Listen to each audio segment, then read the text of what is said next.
Hello, and welcome to the C3 Method podcast with your host, Robert Polenic.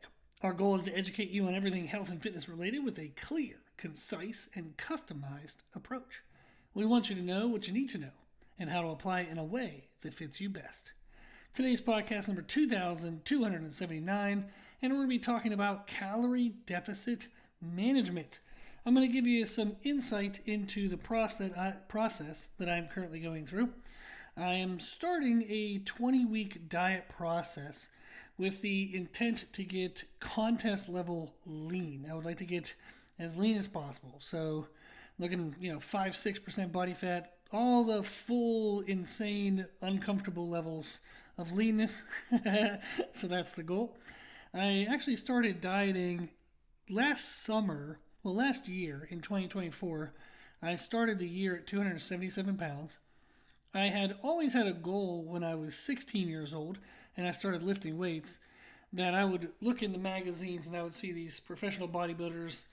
They were like 300 pounds with abs and like 20-inch arms. They were just massive humans. So I always thought it would be really cool if I was ever able to get to 20-inch arms and 300 pounds. And the 300 pounds my intent would be is to be relatively lean. Now, at 16, I didn't know that they were on a bunch of steroids and what all that entailed.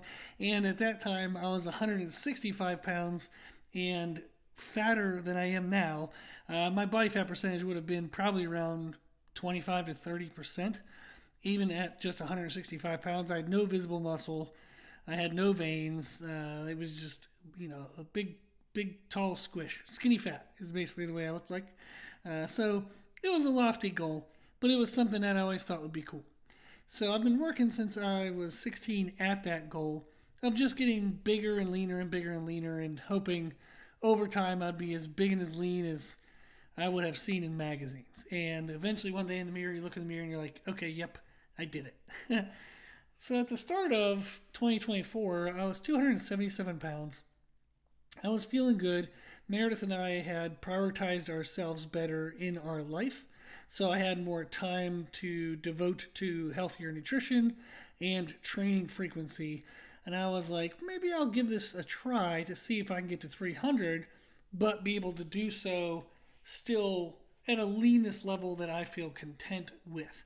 Now, likely my body fat would have been around 25%, maybe 22, 25% at that weight. So I've put a lot of muscle on my body over the years. The idea of getting to 300 pounds seemed really exciting. I'd already gotten 20-inch arms. My arms don't maybe look impressive on social media, but they are 20 inches. And then I was like, let's hit this 300-pound goal. So I started eating more, training at a higher frequency, higher volume. I got to 297 pounds in July of 2024. And I then decided, okay, it's not worth it. Let me start losing weight. I started to run into sleep apnea issues so bad that I was having just horrible sleep quality. I was waking up kind of choking. No position I could find was comfortable. I was heavy. I live in the South, so it's hot as hell everywhere. So being 297 pounds wasn't fun. It was fun to eat that way and fun to have it in training and fun to feel like you're filling out, your body and stuff. But it just had some downsides. I was still physically fit. Actually, Meredith is she was going through a grad school program. And one of the weekends that we traveled for grad school, we played with the other classmates. We had a soccer league, like a soccer game. So I got to play soccer and I was running around kicking the ball and, being a goalie and stuff. So I could still move at 297, but it was getting uncomfortable and the sleep quality was a problem. I always have checked my blood pressure whenever I'm trying to gain weight. My blood pressure was okay. I get blood markers done at least every 6 months. That was all fine. It was just the quality of life wasn't great. And I told Meredith, it's just not worth pushing more just to say I did it whenever the quality of life isn't there. And I was starting to feel like, okay, if I got 300 but I'm 25% body fat, is that really fulfilling the intent of what that goal was? And it wasn't. So I started dieting again and I got down to 277 pounds by the end of the year. So I'd gained 20 pounds, then lost 20 pounds. And in the process of the year, I definitely looked better The second time being 277 than I did the first time. So I had definitely put on some more muscle and I looked leaner at 277 pounds at the beginning of this year. So at the beginning of this year, I was like, well, the dieting process is going okay. I'm feeling a lot better. I'll just keep getting leaner. And then as I was looking for ways to continue to grow the business, it definitely tracked that as I got leaner and leaner and leaner. If I want to talk about nutrition, the leaner you look, the more people just believe what you're going to say, especially when it comes to nutrition and aesthetic-based training advice. So I was like, well, I'm feeling good, I'm looking good. Let me keep getting dieting down, like keep getting leaner. So I was doing some phases where I was pushing my body weight down and then letting it recover, pushing it down, letting it recover.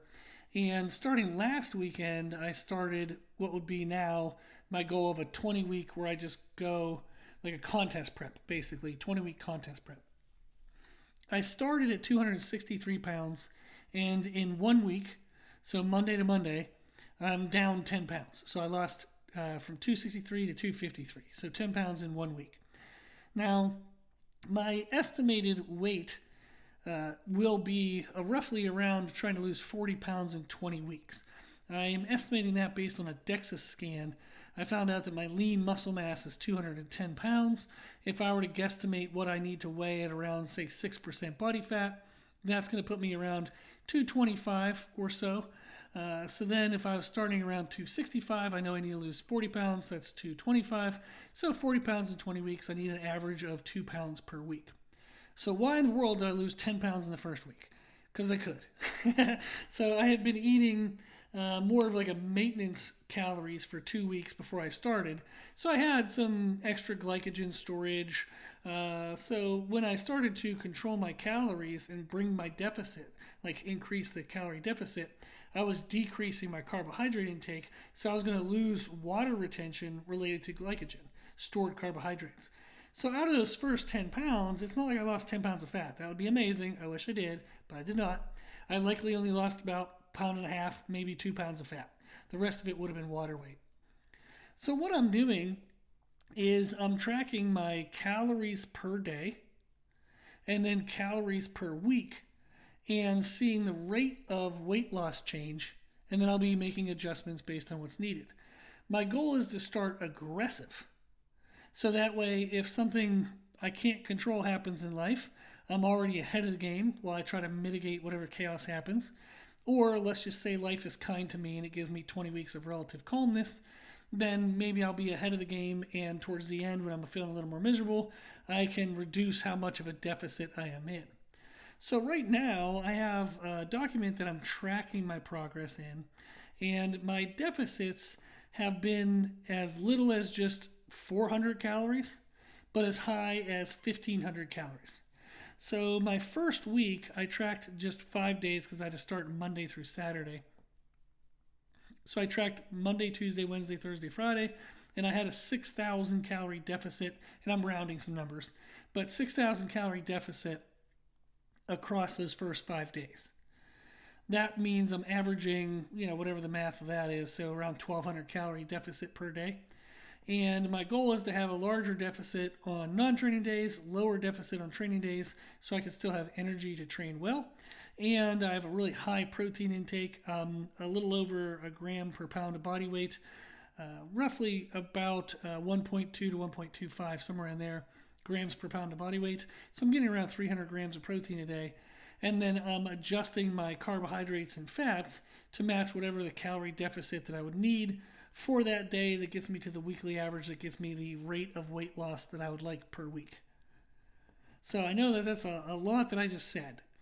But essentially what I'm doing is I'm tracking my daily deficit, aiming for a weekly deficit that's related to whatever rate of loss that I see.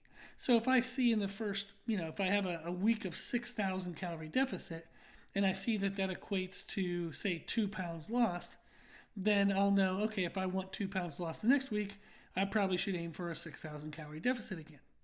Now, we know that in science and research and blah, blah, blah, that it equates about a pound of fat to 3,500 calories. So if I want to lose 2 pounds, I'm going to aim for about a 7,000 calorie deficit across the whole week. So that gives me a reference point. Now, there are daily water weight fluctuations based on sodium intake.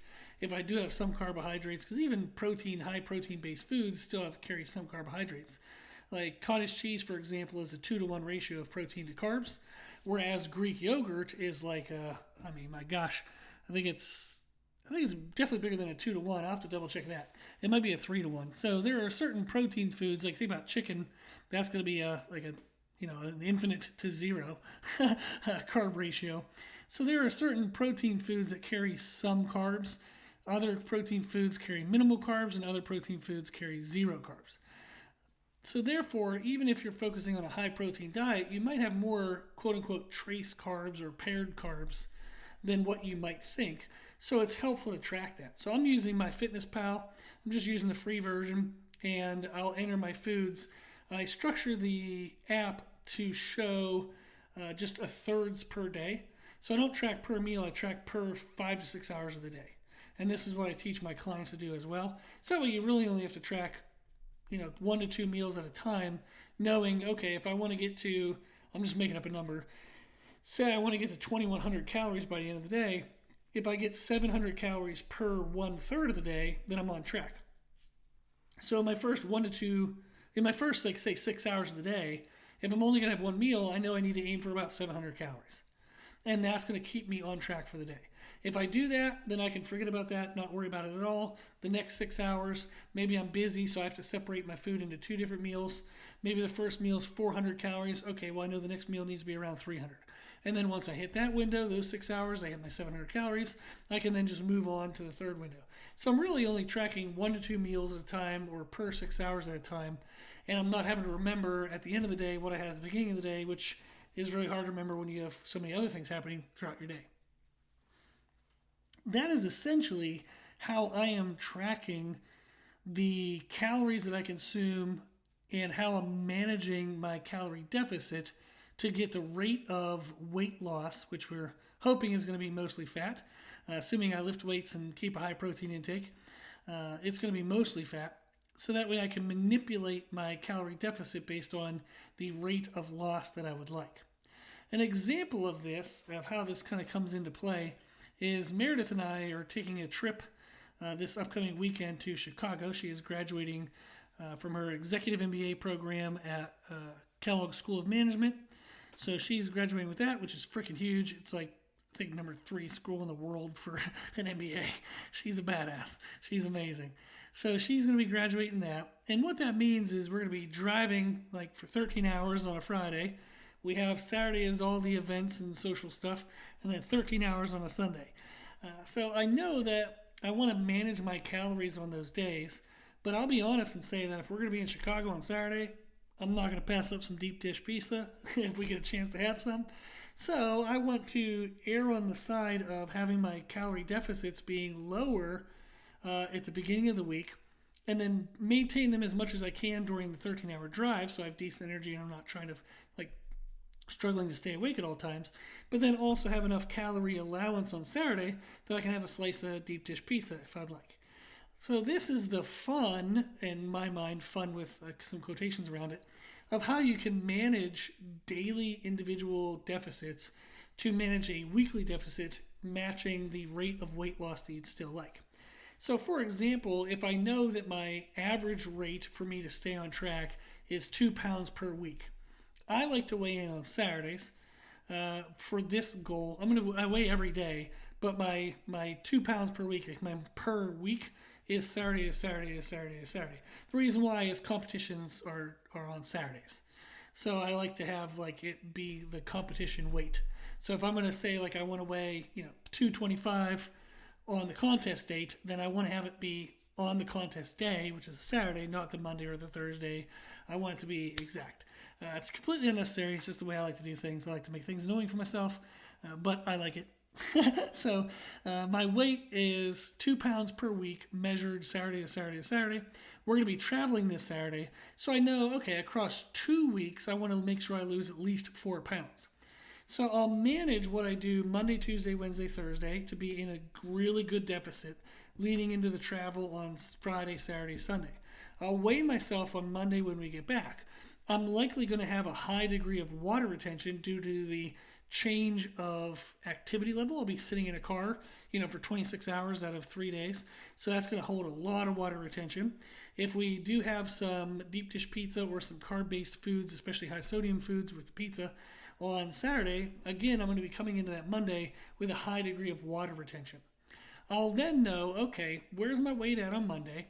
What is the typical calorie deficit per week that equates to the weight that I need to lose?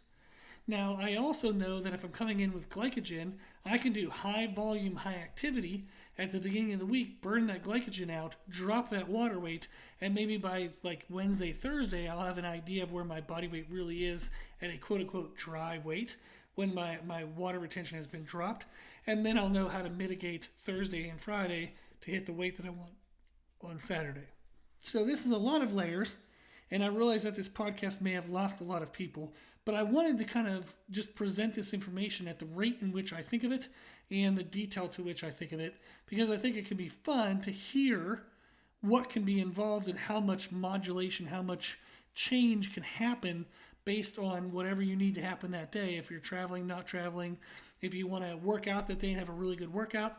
So for example, one day a week I do travel to Fitness Factory up in Charlotte, which is an amazing gym, tons of awesome equipment. I've been doing the online coaching for their members, so I like to have a presence up there, and I'm going to start training people in person up there as well. So if I'm going up there, I want to have a good energy level so I can kick butt and have a great workout. So I'll actually eat at a much smaller deficit. I might actually eat maintenance calories and then know that if I'm exercising that day, I'm definitely burning calories and creating a deficit. So when I actually kind of track my weight and my calories, like when I'm thinking of a deficit, I'm tracking it off of maintenance calories. I'm not factoring in workouts. So if I'm at like a 500 calorie deficit, that's out of maintenance calories. So if I worked out that day, I know that deficit's actually larger.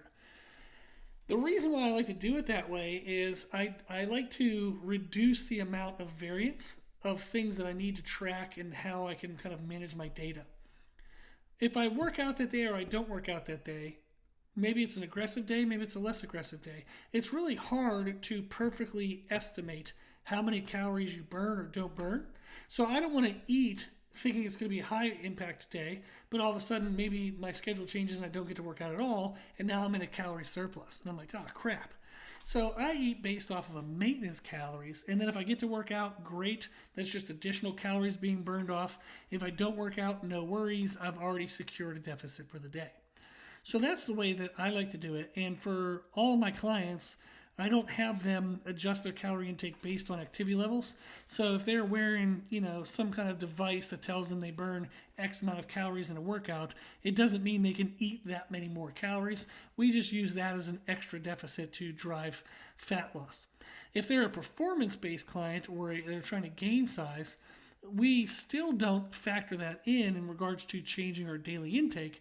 We would just know, okay, maybe the window that I normally track, I might need to make it higher or closer to maintenance. So I need to make it closer around maintenance if I'm performance-based.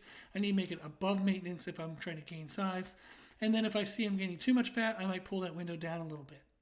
So there's some there's changes you would make per individual, per goal, and then there's things you do per day that allow you to make changes along the way to best match what you need from day to day. I realize this is one of the more complex ones, and I said a lot of stuff in this, but the takeaway message is a couple things. Number one is tracking your calories per day helps a lot, because then you know at the end of the week what was your weekly deficit, and then what did that correlate to in regards to weight change. So if you wanted to lose weight and you lost 3 pounds, what was the deficit that equated to that? Or maybe you only lost a half a pound and you're like, damn, I thought I was going to lose more than that. Well, did you track your calories per day compared to like maintenance? Did you see what the deficit was by the end of the week? And now you know, okay, this amount of deficit equal to half a pound. If I want to lose more than a half a pound next week, I need to have more than that much of a deficit. Often people don't track their calories precisely enough, and or they're not consistent daily enough for them to be able to kind of use this method. But for those who are consistent, this method works great. And what I mean by like a degree of consistency is I have less than a 50 calorie difference on my like more extreme deficit days. They vary less than 50 calories different per day. So I tend to repeat a lot of the same foods, but if I do change my food a little bit, I make sure that the calorie difference isn't much. So if I have a high deficit day, it's within a 50 calorie range. If I have a lower deficit day, I'm doing the math right now. Those had less than a 40 calorie difference across the like lower deficit days, like the days I wanted to go work out at another gym, or I just needed to have extra energy because I wanted to do a bigger workout. Plus, maybe we had to do some work in the yard or for the house. So the less variance you have, the more you're able to make precision differences of having like more extreme days, less extreme days, and or even like maintenance days. Like I would definitely recommend if somebody is able to be consistent that they track like the daily calories to get to the weekly total, so then they can change their body weight based on what they need. So for me, for example, if I got a good 10-pound drop in the first week, that means I'm 8 pounds ahead of like my rate of progress. So now if I go travel and I want to have a little extra food, and maybe the previous week I had 6,000 calorie deficit, this week I only have a 4,000 calorie deficit. If that equates to like a half a pound that I don't lose, well, I'm already 8 pounds ahead. So then I'm only 7.5 pounds ahead. So it just gives me a great starting point to where I'm now ahead of the game, and I can mitigate little losses here and there rather than being only on track or behind, and then you can't afford any losses. So I really like this method, and it's a strategy I use with my contest clients who are disciplined enough and consistent enough that this strategy would apply well. So that is the overall goal, is using caloric cycling. So eating more on days I move more, eating less on days I move less, tracking my calories per day, adding up to a per week total, then tracking the weight change that is happening per week, and then changing the weekly total deficit based on however I want to change my weekly weight loss.